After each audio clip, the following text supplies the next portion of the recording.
awesome! All these 3 chapters, they were extremely satisfying. Yeah, I'm talking to all of you. Come on! All of these chapters was extremely satisfying. There was both comedy, there was both sadness, and now this. And most of all, what I liked about this final chapter, it was almost just as I imagined it would be. I have always guessed one thing. What happened if he will return? Would he be evil, or would he be good, or what would his answer be? And it turns out I was right! Yeah, probably a lot of people guessed that. After all, fairy tale can be predictable. However, it was still awesome. Fairy tale returned to the city. They are greeted by their fellow citizen, and the guild is rebuilt. Everyone begins to celebrate, but that's not the exciting part. The exciting part. Oh yeah, Grey is still mourning the death. I mean the result of Ultir, but and Juvia seems to give him some encouragement. Maybe there's hope for that relation after all. Nah. But that's not the exciting part. The exciting part is we see that little devil, the one that was on the raven tail guy.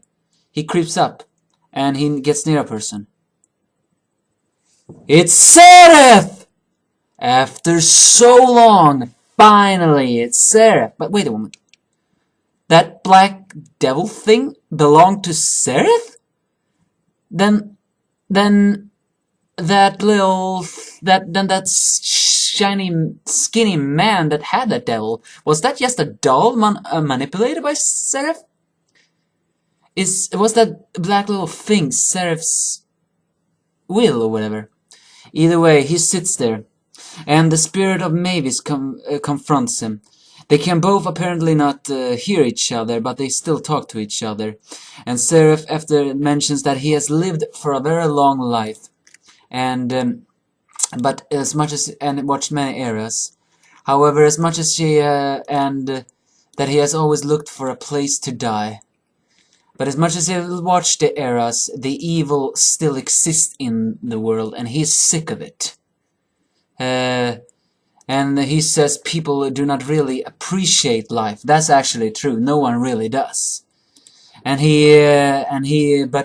even though it appears that Seraph himself thinks he is the one who's really treasures life, but the thing is, nothing else do.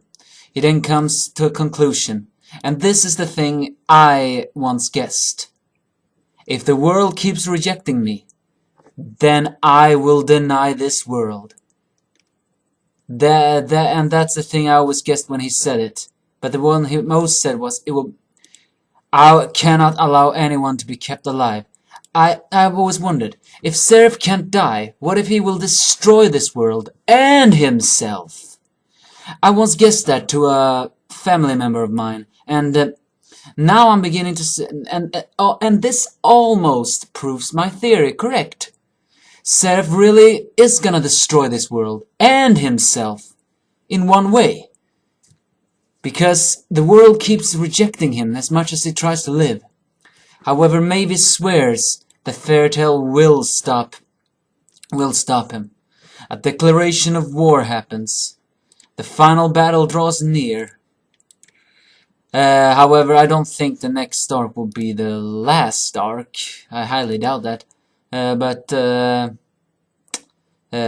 As Seraph says, but he smiles when Mavis declares war, or says the fairy tale will stop him. The final battle is drawing near. Natsu. All 3 of these chapters, man, they were extremely satisfying. It was almost, I mean, I have never doubted Hero, but come on. All of you guys. I know a lot of people are not gonna watch this, but please. What's his name? Bushido T. Spear? A guy I shadow with a little bit? Can't you agree that this, even if it was just for this week, this was a little bit redemption for Fairy Tail? Of course, maybe it's just this week, but still. Even if it was only this week, I'm glad these 3 chapters really could deliver this way. And this also proves that Seraph really will be the final antagonist. Now all these 3 chapters are clear, so we'll see you in the next one.